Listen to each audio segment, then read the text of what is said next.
Hello guys, आप लोग का स्वागत है आपके अपनी यूट्यूब चैनल टॉपर्स इन पर। तो डेली की तरह हम लोग आज भी मॉर्निंग अपडेट लेकर आए हैं। जितनी भी इंपॉर्टेंट अपडेट आज के न्यूज़पेपर में आई है वो सारी की सारी अपडेट हम लोग देखने वाले हैं। तो जो भी साथी चैनल पर नए हैं पहले आप चैनल को सब्सक्राइब कर लें ताकि आप सभी लोगों को सारी अपडेट ऐसे ही मिलते रहे। तो चलिए देर नहीं करेंगे, स्टार्ट करते हैं आज की वीडियो को।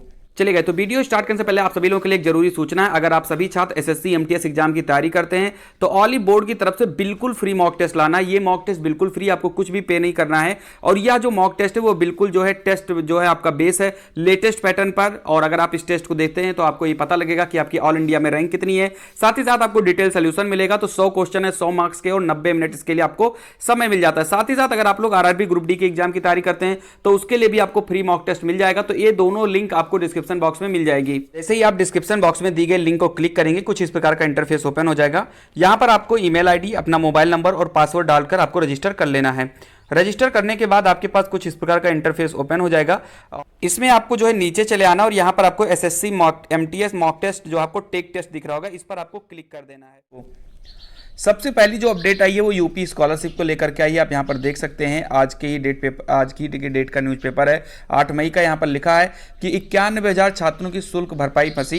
प्रदेश में 91,000 छात्रों की शुल्क भरपाई फंस गई है। ये सभी छात्र अनुसूचित जात के हैं। बैंक खाता नंबर संबंधी दिक्कतों के चलते उन्हें केंद्रांश का भुगतान नहीं हो पा रहा है। इस समस्या का समाधान निकालने के लिए समाज कल्याण निदेशालय ने प्रयास शुरू कर दिए हैं। प्रदेश सरकार जो है 2.5 लाख रुपए तक सालाना आय वाले अनुसूचित जात के परिवारों के छात्रों के लिए छात्रवृत्ति के साथ शुल्क भरपाई की सुविधा देती है। योजना के तहत होने वाले भुगतान में 40% अंश राज्य और 60% अंश केंद्र सरकार का जो है रहता है। पिछले वित्त वर्ष में 91,000 छात्रों के खातों में राज्य का हिस्सा तो चला गया लेकिन केंद्र का हिस्सा नहीं जा पाया। बताते हैं कि राज्य सरकार के अपना हिस्सा आधार से लिंक बैंक अकाउंट में भेजा है। इसमें आधार नंबर के साथ जो बैंक अकाउंट जुड़ा था उसमें आसानी से राशि चली गई। वहीं केंद्र सरकार ने उस बैंक खाते में राशि भेजी जो खाता संख्या विद्यार्थियों ने ऑनलाइन आवेदन में दी थी। इन खातों में तमाम तरह की दिक्कतें हैं। कहीं एफएससी कोड सही नहीं है तो कहीं खाते के संचालन ही बंद है।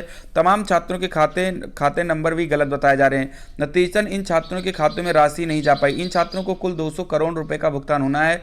समाज कल्याण विभाग का कहना है कि केंद्र सरकार ने भुगतान की अंतिम तिथि बढ़ाकर 30 मई कर दी है। इन छात्रों को भुगतान आधार आधारित बैंक खातों में ही करने के लिए केंद्र सरकार के अधिकारियों से बात की जा रही है। जल्दी कोई ना कोई समाधान निकालने की उम्मीद है ताकि इन छात्रों को आर्थिक दिक्कतों का सामना न करना पड़े, वे अपनी पढ़ाई को सुचारू रूप से जारी रख सकें। ठीक है, तो यहाँ पर यह बताया गया है कि 30 मई तक आप लोग इंतजार करिए। ये मैं नहीं बता रहा हूँ, नहीं तो आप लोग बाद में कहते हो कि सर आपने बताया था कि 30 मई। बेटा मैं कुछ भी नहीं यहाँ पर नहीं कह रहा हूँ, जो कह रहे हैं ये लोग कह रहे हैं। ठीक है, इन्होंने कहा कि 30 मई तक जो दिक्कतें हैं उसको शांत कर दिया जाएगा।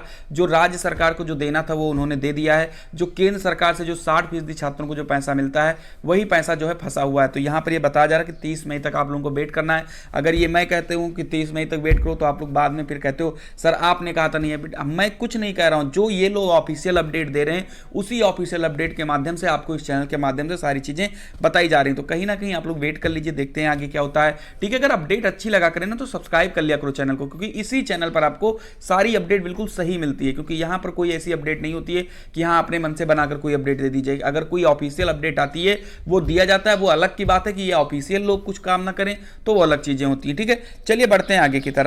वहीं पर हम बात करते हैं अपने अगले अपडेट के बारे में। तो पीटी के कट ऑफ अंक का विरोध, जिसको लेकर के आप लोगों को ट्विटर के माध्यम से अन्य जगहों पर इसकी सूचना मिलती रहती है। कल भी इस पर मैंने वीडियो बनाया था कि छात्र कितने ज़्यादा जो है आग बबूला हो चुके हैं इसको लेकर के। उसी को लेकर के विरोध भी है, कोर्ट में जाने की बात भी की जा रही है।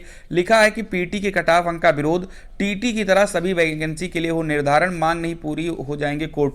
ठीक है, यहां पर यह बताया गया है कि जैसे टीटी में पहले ही निर्धारित कर दिया जाता है कि ओबीसी के लिए इतना परसेंट चाहिए, जनरल के लिए 60% चाहिए, उसी तरीके से आप पीटी का भी कट ऑफ पहले ही घोषित कर दें। पीटी होने से पहले ही घोषित कर दें या फिर पीटी जैसे ही आप दें उसके जस्ट बाद आप घोषित कर दें। ठीक है, एक कट ऑफ निर्धारित हो जाए, क्योंकि ये एलिजिबिलिटी होती है, जैसे टीटी आपका एलिजिबिलिटी होती है वैसे ही आपका पीटी भी होती है। तो आप उसका पहले निर्धारण कर दें ताकि लोग जो है बिन फालतू का अपना प्रेशर न लें। नहीं हुआ सिलेक्शन तो अगले पीटी की तैयारी करें, या सिलेक्शन हो गया है तो वो अपने जो है मुख्य परीक्षा की तैयारी करें। यहां पर जो छात्र उन्होंने लिखा है कि लेखपाल भर्ती के लिए अधीनस्थ सेवा चयन आयोग द्वारा प्रारंभिक अर्हता परीक्षा का 5 मई को कट ऑफ अंक निर्धारित करने का प्रतियोगियों ने विरोध किया है। आयोग ने इस निर्णय को मनमाना बताया, कहा कि यह परीक्षा शिक्षक भर्ती की तरह अहरकर प्रक्रिया थी, लेकिन आयोग ने मनमर्जी से कट ऑफ अंक जारी कर दिया। प्रतियोगियों ने बैठक कर सभी वैकेंसी के लिए सामान्य अंक निर्धारित किए जाने की मांग की है, जैसा शिक्षक भर्ती के लिए शिक्षक पात्रता परीक्षा टीटी और केंद्रीय शिक्षक पात्रता परीक्षा सीटेट में होता है। 19 जून को राजस्व लेखपाल मुख्य परीक्षा 2021 प्रस्तावित है। ऐसे में 5 मई को उत्तर प्रदेश अधीनस्थ सेवा चयन आयोग सचिव आशुतोष मोहन अग्निहोत्री ने लेखपाल के रिक्त पदों पर चयन के लिए पीटी 2021 में नॉर्मलाइज स्कोर के आधार पर मुख्य परीक्षा के लिए अहर्य पाए गए अभ्यर्थियों का कट ऑफ अंक जारी कर दिया है। इसमें अनारक्षित, अन्य पिछड़ा वर्ग और आर्थिक रूप से कमजोर वर्ग के लिए 62.98, अनुसूचित जाति के लिए 61.80, अनुसूचित जनजाति के लिए 74.71 कट ऑफ अंक है। तो यहाँ पर छात्रों ने यही कहा है, आप देख सकते हैं कि जिस हिसाब से टेट और सीटेट का जो है पहले से ही कट ऑफ अंक निर्धारित होता है, वैसे ही पीटी का भी जो है आप करते रहिए। और साथ ही साथ यहाँ पर और भी चीज़ें नीचे लिखी हैं, आप आपको देख सकते हैं। इसमें लिखा है कि प्रतियोगियों ने कहा कि उनकी मांग नहीं मानी गई तो वह कोर्ट का दरवाजा खटखटाएंगे। यहाँ पर आपको नीचे लिखा वो मिल जा रहा है। और कोर्ट को लेकर के जो तैयारियां भी की जा रही हैं, लोग याची बनने के लिए भी एक दूसरे से बात करना शुरू कर चुके हैं। जल्द ही जो है ये जो भर्ती है वो भी कोर्ट में जाने वाली है। ठीक है, यहाँ पर और भी लिखा है कि वर्गवार निर्धारित कट ऑफ अंक मांगा।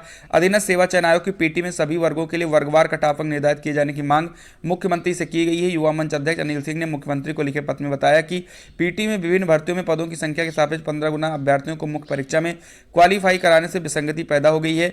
जब पीटी एक प्रारंभिक अर्हता परीक्षा है तो इसमें निर्धारित कट ऑफ तय किया जाना चाहिए। पत्र में लिखा है कि इसके पहले महिला स्वास्थ्यकर्ता की अर्हता परीक्षा में 0 से ऊपर सभी को मुख्य परीक्षा में अनुमति प्रदान की गई। इससे अर्हता परीक्षा आयोजित करने के औचित्य पर प्रश्न चिन्ह लग गया है। लेखपाल भर्ती मुख्य परीक्षा के लिए महिलाओं का कट ऑफ सामान्य वर्ग के कट ऑफ से भी ज्यादा करने को अन्यायपूर्ण बताया है। लेखपाल भर्ती में भूतपूर्व सैनिक संवर्ग और महिला संवर्ग के लिए एक ही मुख्य परीक्षा में अलग अलग। तो यहां पर देख लीजिए, जो पत्र है वो भी मुख्यमंत्री को भेजा जा चुका है और इस पर बात की जा रही है। तो कहीं ना कहीं अब जो छात्र हैं वो एक्टिव हो चुके हैं, फिर चाहे ज्ञापन के माध्यम से हो, लेटर के माध्यम से हो, ट्विटर के माध्यम से हो, या फिर कोर्ट जाने की बात हो, कहीं ना कहीं अब जो छात्र हैं वो सक्रिय हो चुके हैं। तो ये रही इसकी अपडेट। अब बढ़ते हैं आगे की तरफ। अगली जो अपडेट है वो यूपीएसआई में बिल्कुल बड़ी वाली धांधली। कल इसके बारे में शाम को मैंने वीडियो बनाया था, जब यहाँ पर ये अपडेट आई थी कि 6 लोगों को जो है गिरफ्तार किया गया है। उसी के बारे में आज तकरीबन हर एक न्यूज़पेपर में आज ये अपडेट निकल कर आई है कि नकल के सहारे दरोगा बनने की कोशिश में 6 गिरफ्तार। नकल के सहारे दरोगा भर्ती की ऑनलाइन परीक्षा पास करने वाले 6 साथियों को राजधानी की महानगर पुलिस ने गिरफ्तार किया है। आरोपियों ने ऑनलाइन प्रश्न पत्र हल कराने के लिए आगरा स्थित परीक्षा केंद्र कृष्णा इन्फोटेक के प्रबंधक को 5 से 7 लाख रुपए दिए थे। यूपी पुलिस भर्ती एवं प्रोन्नति बोर्ड की उपनिरीक्षक सीधी भर्ती की ऑनलाइन परीक्षा 12 नवंबर 2021 से 2 दिसंबर 2021 तक हुई थी। परीक्षा में खेल का पता शनिवार को तब चला जब ऑनलाइन परीक्षा में सफल अभ्यर्थियों के शारीरिक और शैक्षणिक दस्तावेजों की लखनऊ पुलिस लाइन में जांच चल रही थी। मामला सामने आते ही बोर्ड की अपर पुलिस अधीक्षक रश्मि रानी ने मुकदमा दर्ज कराया। ठीक है, आप यहाँ पे देख सकते हैं, और यहाँ पर एक बड़ी अपडेट जो निकल कर आई है। आधे से भी कम समय में हल किए प्रश्न। जांच में सामने आया है कि आरोपियों ने आधे से भी कम समय में प्रश्नों को हल कर दिया था। बिना सहयोग के ऐसा संभव नहीं था। मामले की जांच बारीकी से की गई तो अनुचित तरीके के प्रयोग का पता चला। शनिवार को प्रारंभिक पूछताछ के बाद आरोपियों को गिरफ्तार कर लिया गया। एडीसीपी क्राइम प्राची सिंह ने बताया कि आरोपियों ने इसके लिए कृष्णा इन्फोटेक इंस्टीट्यूट के प्रबंधक महेश चंद्रा को 5 से 7 लाख रुपए जो है यहाँ पर दिए थे। तो आप देख सकते हैं कि यूपीएसआई की परीक्षा में बहुत बड़ी धांधली हुई थी, और इसको लेकर के शुरू से ही जब से आंसर सीट आई थी, लोगों के जो है आंसर जो है वायरल हो रहे थे कि 160 में इतने नंबर हुए हैं, इतने नंबर आ रहे हैं। तब से जो है इसको लेकर के कोर्ट केस भी हुआ, बहुत सारी चीज़ें हुई, लेकिन जो है बच्चों को जो है सारी चीज़ें जो है बिल्कुल खाली हाथ मिली, कुछ भी इनकी सुनवाई नहीं हुई। और अब आप देख सकते हैं कि अभी भी जो है लोग पकड़े जा रहे हैं। ठीक है, ये वही छात्र हैं जो कहीं ना कहीं किसी एक मेहनत करने वाले छात्रों का सीट खाकर ये यहाँ तक पहुंचे हैं। अगर ये लोग धांधली ना किए होते तो इन 6 लोगों की जगह पर कोई और होता। ठीक है, वो 6 बच्चे होते जो मेहनती होते, और ऐसे ही 6 नहीं, ऐसे 600 भी हो सकते हैं जो शायद हो सकता है पकड़े भी ना गए हों। ठीक है, चलिए बढ़ते हैं आगे की तरफ। पीटी के कटाव से छात्रों में असंतोष। अधीनस्थ सेवा चयन आयोग की ओर से जारी प्रारंभिक अर्हता परीक्षा के कटाव से छात्रों में असंतोष है। शनिवार को इस मुद्दे पर प्रतियोगी छात्रों ने चंद्रशेखर आजाद पार्क में बैठक की। उन्होंने कहा कि लेखपाल की परीक्षा में शामिल होने के लिए पीटी का जो कटाव घोषित किया गया है वह आयोग की घोर लापरवाही है। आयोग ने मनमाने ढंग से कटाव जारी किया है। आयोग ने ना तो पीटी के नोटिफिकेशन और न ही 2021 के कैलेंडर का पालन किया, जिससे छात्रों का 10 महीने का समय बर्बाद हो गया और लाखों छात्रों के सपने चूर हो गए। छात्रों ने कहा कि आयोग उनकी मांगों पर विचार नहीं करता तो वह न्यायालय जाएंगे। बैठक में संजय यादव, सच्चिदानंद शुक्ला, अंकुर राय, प्रदीप पांडे, शशिकांत आदि जो है यहां पर मौजूद रहे। तो कोर्ट जाने की फुल तैयारी जो है छात्रों ने कर ली है पीटी के कटाव को लेकर के। वहीं पर हम बात करते हैं अपनी अगली अपडेट के बारे में, और वो है प्राथमिक शिक्षक भर्ती। जैसा कि आपको पता है कि आए दिन 6800 प्राथमिक शिक्षक भर्ती को लेकर के छात्र जो है बैठक, धरना प्रदर्शन और मांग ज्ञापन ये सारी चीजें कर रहे हैं। वहीं पर एक बड़ी अपडेट जो है ये कि विज्ञापन जारी किए बगैर एक भी सीट पर भर्ती नहीं। 69,000 सहायक अध्यापक भर्ती मामले में इलाहाबाद हाई कोर्ट ने राज्य सरकार को झटका लगा है। हाई कोर्ट ने भर्ती के गैर विज्ञापित 19,000 पदों में आरक्षित वर्ग को 6800 सीटें दिए जाने के मामले में जारी चयन प्रक्रिया पर रोक लगा दी है। कोर्ट ने कहा कि 69,000 पदों के अतिरिक्त किसी भी पद पर नियुक्ति नहीं की जाए और गैर विज्ञापित रिक्तियों को किसी भी दशा में न भरा जाए। यह आदेश न्यायमूर्ति राजीव जोशी ने आलोक सिंह व अन्य की याचिका पर दिया है। कोर्ट ने इस मामले में सभी पक्षकारों को 18 जुलाई तक जवाब दाखिल करने का निर्देश भी दिया है। अभ्यर्थी का कहना है कि इस भर्ती में ओबीसी वर्ग को 27% की जगह मात्र 3.80% जो है आरक्षण दिया गया। इसी प्रकार एससी वर्ग को 21% की जगह सिर्फ 16.2% आरक्षण दिया गया, जो पूरी तरह गलत है, क्योंकि इस भर्ती प्रक्रिया में लगभग 19,000 सीटों पर आरक्षण घोटाला हुआ है, जबकि सरकार ने 19,000 सीटों के सापेक्ष मात्र 6800 सीटें ही दी हैं। याचिका में कहा गया कि भर्ती प्रक्रिया में सरकार द्वारा बेसिक शिक्षा नियमावली 1981 और आरक्षण नियमावली 1994 का उल्लंघन किया गया है। कोर्ट ने कहा कि सरकार विज्ञापन जारी किए बगैर एक भी सीट पर भर्ती नहीं कर सकती है। इस भर्ती का मूल विज्ञापन 69,000 सहायक अध्यापक भर्ती का है। ऐसी स्थिति में इन विज्ञापित पदों के अलावा एक भी सीट पर नियुक्ति नहीं की जा सकती। इसके पहले लखनऊ खंडपीठ ने सरकार को इस भर्ती पर पुनर्विचार करने के लिए कहा था। साथ ही अगले आदेश तक कोई भी भर्ती नहीं करने का निर्देश भी दिया है। तो ये आप देख सकते हैं कि अब प्राथमिक शिक्षक भर्ती जो है और पेचीदा होती चली जा रही है। ये भर्ती जो 6800 छात्रों के लिए जो बताई गई थी, चलो हम 19,000 नहीं लेकिन 6800 लोगों को ज्वाइन कराएंगे, वो भी जो है फंसता हुआ नजर आ रहा है। तो ये रही फिलहाल आज की अपडेट। अगर आप लोगों को वीडियो अच्छी लगी तो वीडियो को लाइक करें, और अगर आप चैनल पर नए हैं तो प्लीज आप चैनल को जरूर सब्सक्राइब करें। तो मिलते हैं अगली वीडियो में किसी खास अपडेट के साथ। तब तक के लिए खुश रहिए, मस्त रहिए। जय हिंद, जय भारत।